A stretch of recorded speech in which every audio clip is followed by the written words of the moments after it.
Hello, everyone. Good morning, and thank you for taking time on a Saturday morning and agreeing to discuss and listen to us today. So, firstly, I'm going to give all the credit to Dr. Harish Rao, who took an initiative and came up with this idea of going ahead and planning this to share and our experience with the green card process and also to help educate you all on what needs to be done and be prepared uh, within the time if you plan to stay in the company and get your permanent residency without any problems. So, I don't know if everybody knows me, but I am Trupti Kotbagi, and I worked as a postdoctoral fellow at the University of Alabama in the Department of Chemistry for a couple years, and then I transitioned to an industrial position after that. And since then, I've been working in the industry, and I'm currently located in Birmingham, Alabama. Uh, I have gone through this painful process of green card, and I have my green card since October 2017. Likewise, I have so many friends like Dr. Rao who are working on their green card process, and he is much more educated with the recent changes and uh, new rules that are ongoing in the green card and permanent residency processing. So I would like to turn it over to Dr. Rao. Dr. Rao, could you please introduce yourself in short, and could you also please go ahead and present the entire process and walk us through? Yeah, sure. Can you give me the, I need to share the screen. Yes. Are you able to share now? Yeah.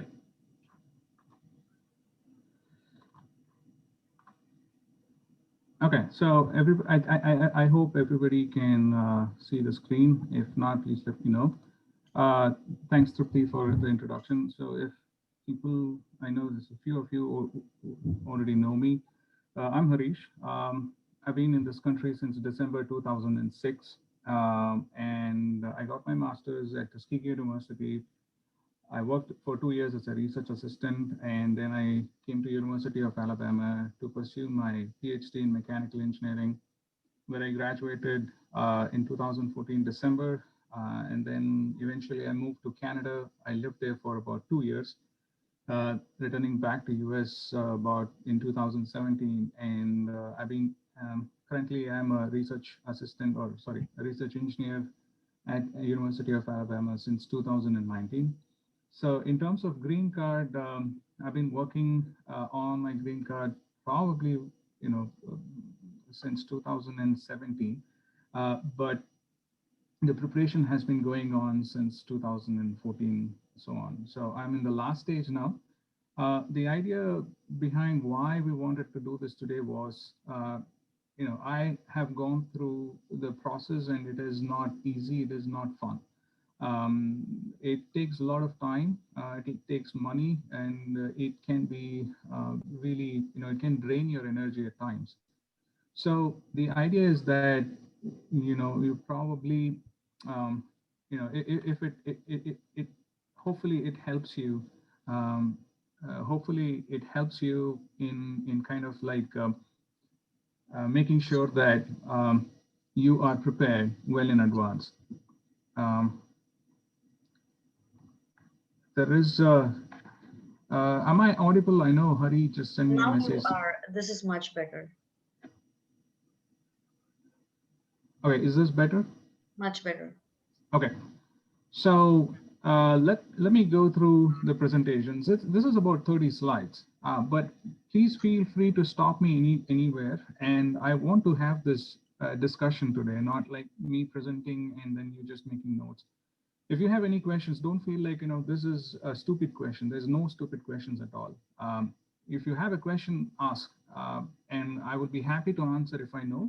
If I don't want to bluff you. I'll say I don't know, because I'm not a legal expert. So whatever answers I'm going to give you today, or information I'm giving you today, is pretty much based on what I have gained working with attorneys through my friends, like Trupti, who is the one who actually pushed me to start working on my green card. To be very honest, if I am here today applying for my green card, it was her. I was in Canada and she was like on a phone call in summer 2016. She said like, you have to start, start working with an attorney, don't sit. So that's where I started, and here I am today. And all this information is, it's available on internet, but it's not at one place. So here I try to give you an overview, as well as me and Trupti. We are here to answer any of your questions today. And I sorry to hope this helps. cut you, Harish, for a minute. So before he goes through his presentation in details, I would like to make a disclaimer that everything that is shown here is subjected to change depending on the current government and the rules and regulations that happen with time. So as he mentioned, we are not legal advisors, but we are here to share our experiences and help you prepare to go through all this taxing process. So we don't consider ourselves responsible if we make a statement and it does not uh, fit in your situation or in your case, because all these things are case dependent. And it's there are definitely attorneys who are professionally sound and can help you through all those things, but the basic preparation the attorneys are not going to help you with, and you have to start everything at home. And that's why we are doing this exercise. So sorry to cut you, Harish, but I needed. No, no, no. Good point. Good point. So let's begin. So the idea is today. What is the motive? I'm going to educate you. Start with visas because, of course, you guys are here right now on F1 or an H1 or maybe a J1. But some of you might not know what is J1. Some of you might not know what is F1. Some of you might not know what is an H1. So I'm going to go through very briefly on some of these visas that is already available, and then what is the road ahead for you to settle in the US for a long term. Uh, know what it takes to get your green card, and when to start your preparation. It's today. It's not tomorrow, but it is today. Uh, so let's look at like what are the work visas once you graduate. Like you are in your final year. I'm going to take a lot of graduation or a graduate student or mostly PhD because I know majority of you guys are in your PhD program, and that's where you want to go. So let's look at what are the immigrant and non-immigrant visas that are available. So if you're on F1, eventually when you graduate, you will be still on F1, but you will get what is called as optional practical training. Some of you might have already known it. This is very easy. This is something that the University of Alabama can do for you. You have to apply, and then you get a green, like an EAD. It's called Employment Authorization or OPT card. Sorry, and then you can work in the US for any employer uh, for a certain number of time. And this is after your master's, you can get an OPT. After your PhD, you can get an OPT. So it's given to everyone. There is no limits on it. Uh, OPT and J1, they are called non-immigrant visas with no intent to immigrate, meaning simply put, these under when you're under these visas, the U.S. expects that you do not, have any intention to immigrate. But there are some clauses. If you are going to get a visa, and let's say you went out, you got a visa approved, and you came back, and then you start applying for your adjustment of status. All these may be new words. Then it is considered illegal. But if you're already in the US for more than 90 days on any of these two visas, you can still apply and you're fine. So basically to say no intent to immigrate mean you cannot come on that visa, enter the US and start working on your green card right away.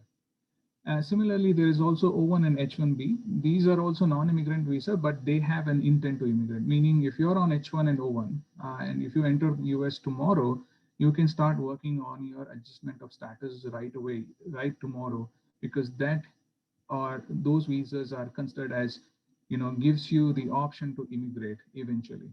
And then you have an immigrant visa altogether, which is called as the green card. Now, OPT is not a visa, as I told you.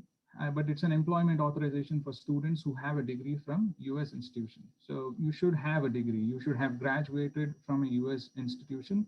Then you are eligible to get your OPT. Uh, Students are still on F1. So you are not going to change your visas. You're still on F1. But when you get an OPT, it allows you to work outside the campus for any employer who is e-verified.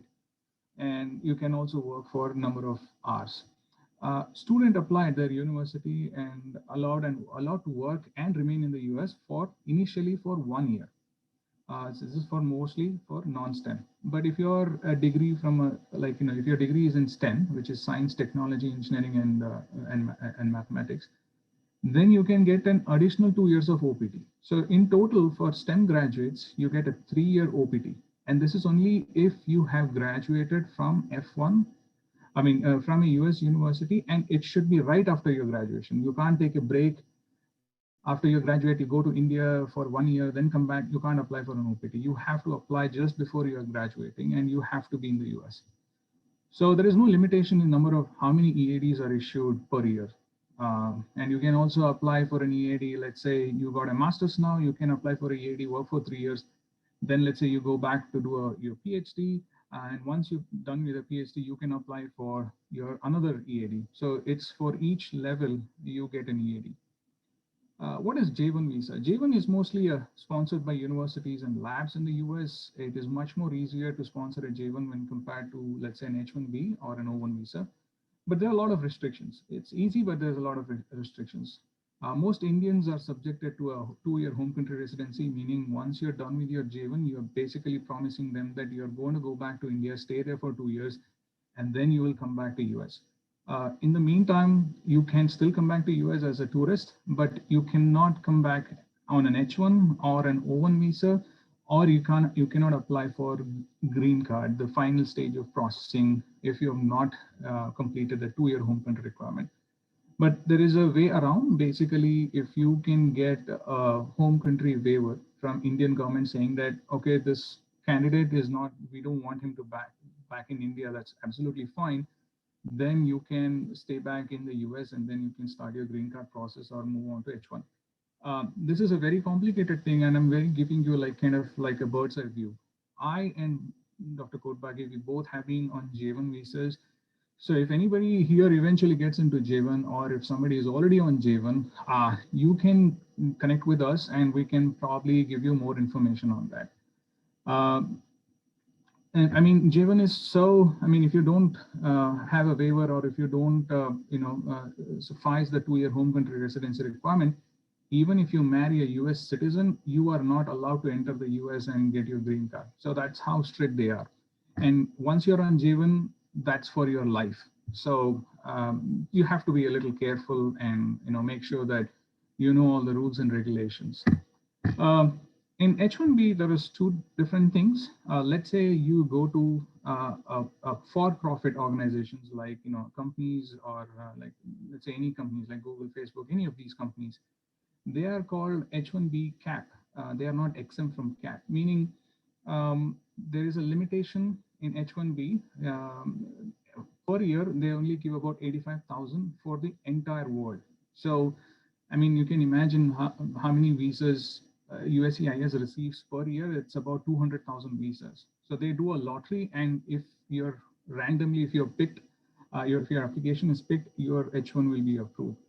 So that's how much that there is a demand for H1B. And since you are a graduate of US, in that 85,000, they have reserved 20,000 for US graduates. And first you will go into that pool. If you don't get picked in that lottery from the 20,000 pool, they'll put you in the 65,000, where you have people from Infosys, Wipro, people from England, UK, Russia, everyone.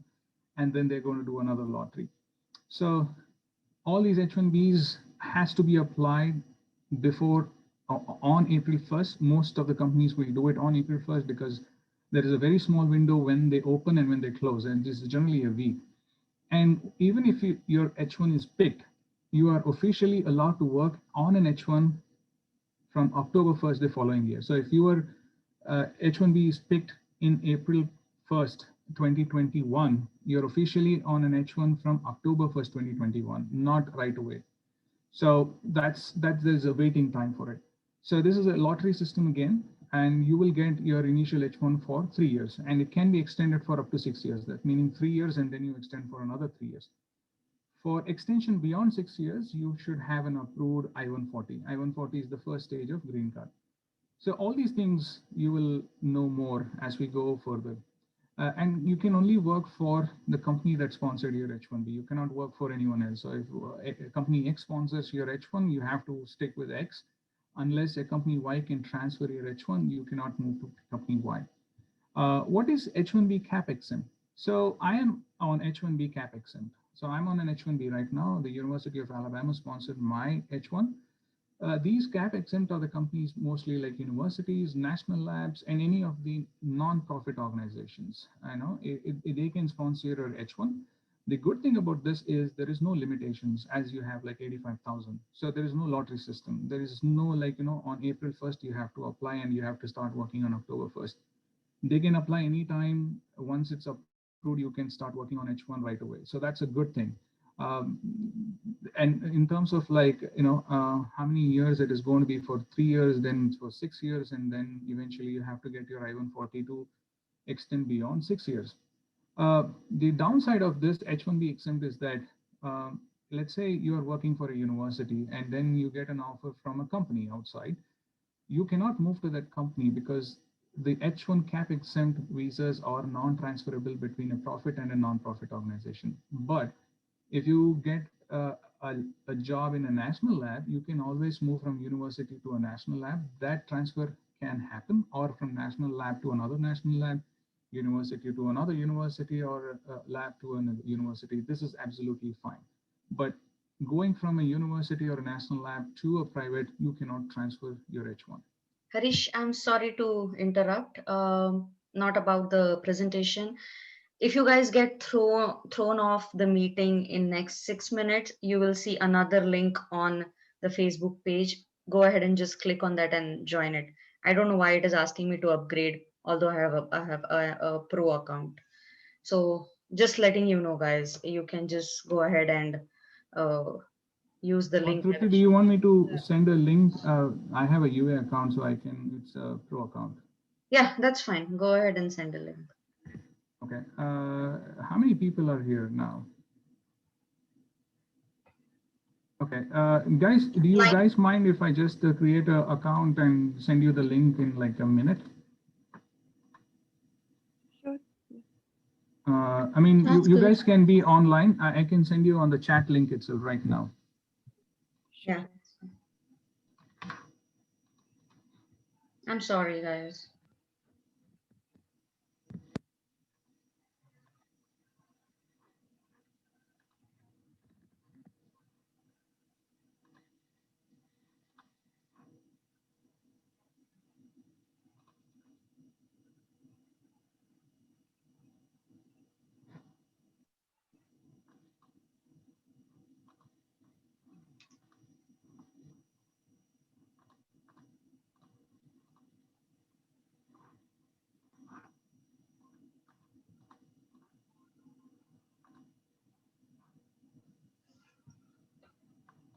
Harish, but are you able to just send the link here and click on it and have another Zoom call, Zoom meeting? You will have to end this meeting before you have that link on, right? Uh, yeah. So is it possible then I can, Put it on Facebook. yeah, I'll put it on Facebook. Okay, guys, I'm sorry. I have to exit this and I'll see you again soon. Yeah. See you in a minute, guys. I'm really sorry for this.